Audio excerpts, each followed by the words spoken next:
ละกำเกิดมีจากอเวจีหรือมีพระพรหมปั้นแต่งข้าทำความดีมีสีแก่ตน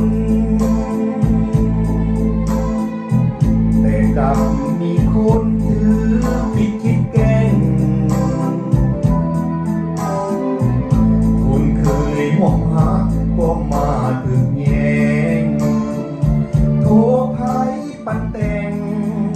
ชีวิตข้าให้เกิดมา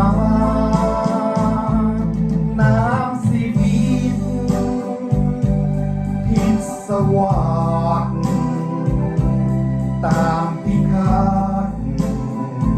อยู่ทุกเวลาข้าทำผิดได้แล้วนะจึงได้ตามมาล้างพากันโมเบื่อบอกเคยกระทำสร้างกรรมก่อเวรความทุกข์อยากเห็นขอไก่ทุกเมื่อยินผมเจ้าเอ๋ยข้าซ้ำสุดเหลือขอเพียงสวยเกลือทอดน้ำชีวิตจากใจ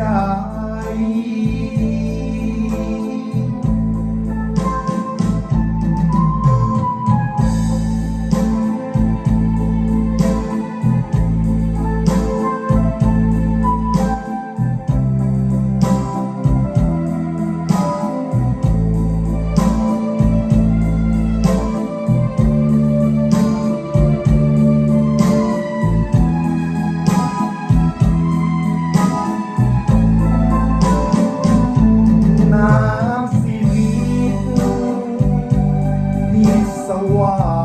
งตามที่คาด